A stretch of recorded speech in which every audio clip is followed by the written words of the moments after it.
Welcome to the Mop Up, where we break down Commander gameplay and discuss lessons learned along the way.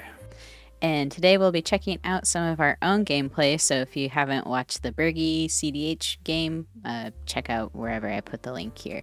But we're going to be breaking down some of that gameplay, general mechanics, and lessons learned along the way because we thought that would be a fun, breakdown of shenanigans.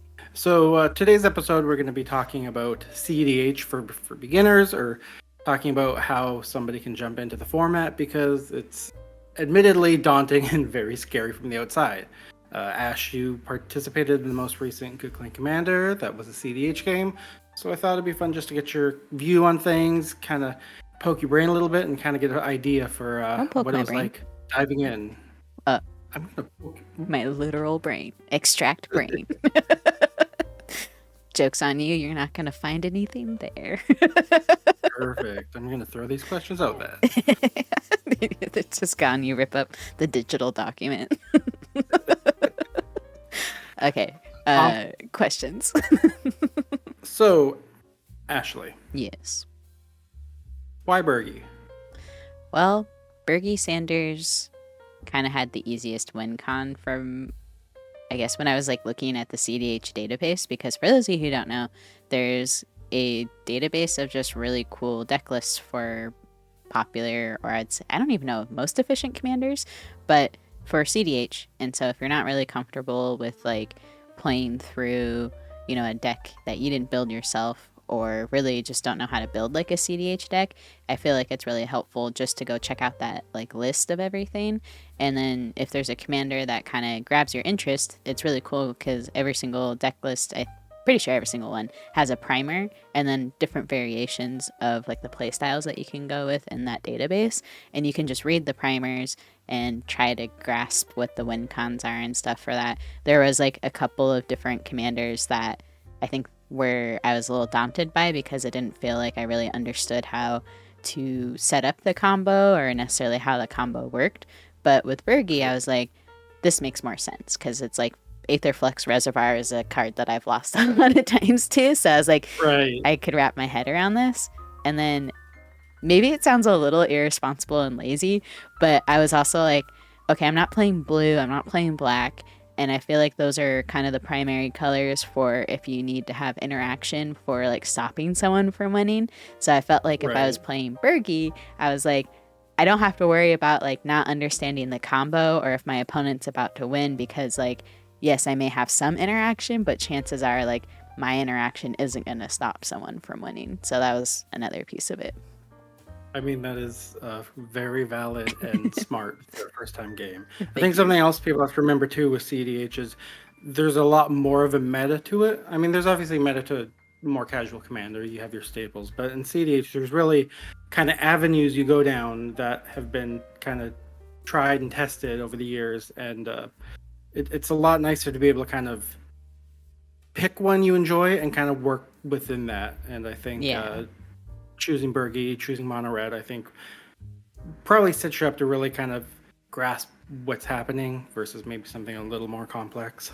Yeah, and I think it also helped that in the pod, there was someone who was playing Urza, another person was playing Yuriko, and those were kind of different decks that I hadn't really played against before, especially trying to understand what the line was in the win con. So having a chance to see those two decks in action, I was like, oh, okay, I'm starting to grasp this a little bit more. Winota is pretty easy. It's just swarm the board, bonk. I get that win con, but right. So, yeah. Another thing too, just in case people don't understand, and I don't think we mentioned it in the actual video, you were playing via Moxfield. So maybe explain a little bit how that works, just because I think it's a very important tool, especially for somebody getting to cedh, because, well, it's all digital. So it's really cool that, how flexible the Magic community is, I think, especially when it comes to Commander, with just wanting to play Magic with other people. And I think if you're really excited to jump into a format, sometimes the cost of cards can be a little bit daunting. But something that I really appreciate about just, again, the Commander community and then cedh community as a whole is they're very flexible with, allowing proxies. But in this case, instead of using proxies, I just used Moxfield so that I could test the deck without having to drop so much money on like really expensive What? opals and stuff like that without knowing Right. if I even like the deck. So I like using Moxfield. Basically, what I do is I just set up like through OBS screen share that way and use that as like my camera and spell table. And I think a lot of people, I don't know, that I've played with in like the Magic community don't really care if you use proxies or use that. Because again, we're just excited to cast spells with people. And I think especially in like cEDH formats where you're just happy to find other people that are like interested in the format. So I really appreciate, again, Ryan and Tyler kind of not only just being like a guide with like letting me step into some cEDH gameplay, but also Right. like being able to send them the deck list that I'm playing with and then helping me read through the primer and being like, oh, let's try this. Like, this seems like this is your line. And I think having that like up and ready in Moxfield too is super helpful in that. Right. Hashtag not I mean, sponsored, but also, as far as talking about proxy friendly, I think the cEDH community is the most proxy friendly, right? It's a notably more expensive format because a lot of the staples are expensive. So I've never met a cEDH group or seen a cEDH group that hasn't been welcoming of people using proxies, because at the end of the day, everyone's there just to have fun. It doesn't matter yeah, if the card's real or if it's on Moxfield. I think the only thing that, and of course that's probably like a caveat, we're not saying like tournaments, like, I mean, I think when, Right, yeah. yeah, because I did we talked a little bit this with like the Grim Tutors and stuff, and they said like even some cEDH tournaments that are not like sponsored by Wizards are like proxy friendly. But I just mean like when we're talking here too, to clarify, like it's just like a general statement about stuff. Like for me, I've never actually, whether EDH like casual play or cEDH, have ever run into someone that was like, you can't proxy. It's a little bit different if you're like playing mid power casual and someone's like dropping like, I don't know, all the expensive opals and like where Right. their power level is not matching, or you know, like some crazy reserved list cards that are also taking the power level out of casual. Most of the time I don't really see like anyone having an issue unless like, again, you're not playing at the right power level. But I don't know, that's just my Right. thought. Yeah. All right. So I thought we let's get into some of the game moves and kind of your thought process Did you say during gay that. moves? Uh, You frozen no. panic. Because I was like, it would be accurate for both of us. Game moves. We're I thought we gamers. get into some of your game moves and kind of Boop, get boop, your. boop, boop. Oh. All right, so I think we should maybe get into the actual gameplay and start picking your brain as far as some game moves and decisions you made. The first one we can bring up is you discarded some guards early game Yep. that could have probably been helpful. Yep. What was your reasoning? I didn't Why did you know. do that? I was stupid. I didn't realize because I hadn't read the primer as thoroughly as I should have before jumping into the gameplay. And yeah, Helm of the Awakening or whatever would have helped me storm off a lot easier because it discounts spells. And then I think there was like a combo piece, like I always forget the name of it. It's like Cloudstone? Cloudstone. Yeah, Yes, like Cloudstone Curio. I think that was also like a combo piece for me to win. So I might have just like ditched one of my win cons and then probably left it up to like only Aether Flex or something like to help me win. Right. Yeah. So I think the other thing with cEDH decks is every piece kind of has a purpose and almost works kind of like a fine-tuned machine. So for somebody to kind of hop into a new deck and pilot it for the first time, there's going to be components and aspects of it that you don't quite understand right away. And I think that's probably just what happened. You know, you have all these things that on face value might not make sense, but as you kind of get into it and get more comfortable with the deck, all of a sudden these pieces are just the most important cards in your deck. So I think that's probably a mix of what happened as well. Yeah, I think too, I've always been the person where I may not understand something, but I'm okay with jumping in and like messing up a lot and I don't know, not being okay Right. with not knowing and just kind of winging it sometimes. And I don't know, that's kind of like how I felt about this. Like I could spend hours and hours researching like here's the YouTube videos to understand exactly how to pilot this, but I don't know. one, busy, but two, I was just like, sometimes the best way to learn is just jumping in and going for it. So that's kind of what I did. All right, second question. What was your logic going down to one life when you used Wheel of Misfortune? I was like, Winoda's about to like destroy me and kill me, and if I don't win on this turn, then I'm just out of the game. So at that point, I just was like, I have nothing to lose.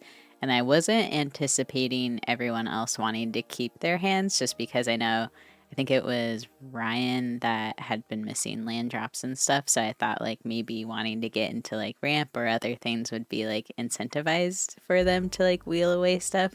So I was like, Right. okay, like Ryan has a lot more life than me, so I don't want to pick like the lowest. And I knew that at least, I don't know, maybe Aaron was gonna maybe keep their hand, but I wasn't sure. So to mitigate that risk of like I have to wheel my hand because Right. I need something else, I was just like, go down to one life. Your life's a resource. Right. You can't have to go hard or go home, especially with cedh. Yeah, and One worst life. case. Oh, go ahead. Sorry. I was gonna say you can win a game at one life. So. Yeah, and All right. I feel like that's a lot more common than maybe what you see like with ad nauseum type of stuff too, where you're just like Right. going for it. So Right. All right. Now I have a test question for you. oh, good. I studied. You better. Can you break down the combo that won you the game? Oh yeah, if I can remember all the names of the cards. So I think basically, obviously Bergie because Storm, but the other thing was like having some way to create like enough floating mana where I could bounce. I believe it was Grinning Ignis back to hand and then recast them. So I was basically net neutraling out like the mana cost. So I just had like what people refer to as like infinite storm. So I could just cast it, bounce it back to hand, cast it again, and that's part of the loop. But in order to kind of turn that into a win con, I needed to make those like storm casts count for something.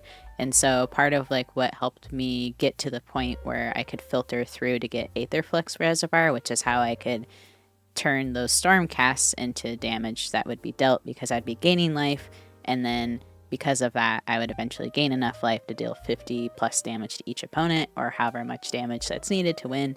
So part of what helped with that was having Experimental Frenzy to be able to cast stuff off the top of my library, because when I started running out of like things I could do to filter through my deck more, that was a really big piece.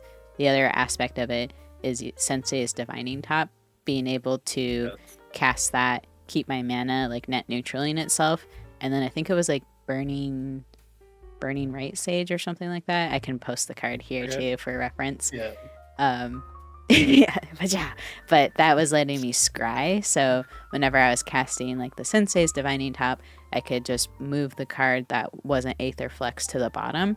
And then once I eventually filtered through my library by just scrying what I didn't want with each cast and just putting Divine Sensei's Top and then like drawing cards and stuff like that way, that I eventually got to Aetherflux. And then I had enough mana to keep the Infinite Storm going, but also cast Aetherflux.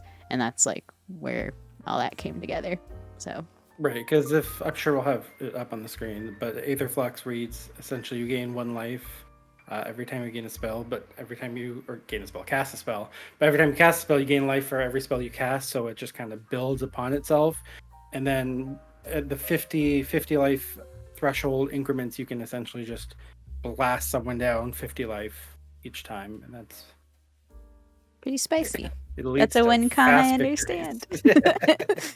But yeah, Right. at one life, then it was no longer one life. It went from one to a lot of life. One to enough. Another reason why you can win the game at one life. Now it's my turn to ask a question. Are you willing to try cedh now that you've seen me fumble my way through it? I think so. I think the biggest hurdle that was stopping me from it was creating the deck list and then securing the cards for the deck list. I think kind of what you did similarly is I want to be able to kind of play around and get a feel for what I like, because I mean I kind of know where I sit playing casual. I have the things I enjoy, my comfort, so to speak, but CDH is very different, so I kind of need to reintegrate myself and kind of get a feel for things. So, yeah, let's get in there. I'll get messy with it. I'll make mistakes. I'll try my share of CDH commanders, but I think the most important thing for anybody getting into it, as well as us, and kind of what you luckily had, was just having a group that understands and can kind of guide you and help you through the process. Because there's no shame in going to the person next to you and being like, "Hey, what am I doing? What I have these cards. What should I be doing? When should I be countering? When should I be, holding back mana, right?" So all these things, it's just a matter of getting in there and learning. So I think seeing you do it, I could give it a whirl. Well, thanks for interrogating me over here, Ken. I'm glad I peer pressured you into playing CDH. Just kidding. But yeah, I hope this part was at least interesting to watch for all of you out there in that beautiful world. And yeah, let us know if you enjoyed this as well. And Ken, did you have any other requests since you're the question person today? Yes. So feel free to answer this in the comments. But what is the thing keeping you from CDH? Or if you play or you are comfortable in the format, what was the thing that helped you get into it? I think there's a big stigma around CDH being complex and expensive and unapproachable, but I think if anything we learned, we can all do it. Yeah. It's just a matter of doing it. So let us know. Let us know what you think of this format. Let us know what you thought about the CDH game. And All if you want to feedback see is more. appreciated. If you want to see more CDH. That too. Right, yes. All Now I right. have to play now. Well, thank you all so much for hanging out with us, sticking out in this weird podcast that we just started. I don't even know what we would call it. We're still thinking of it. Short form hangout. Right. Post chat. Right, yeah. Thanks for whatever this is and hanging out. Yes. And like and subscribe, please. Unlike no, don't listen. you're fired. All right. Thanks so much for hanging out, y'all. Have a good one and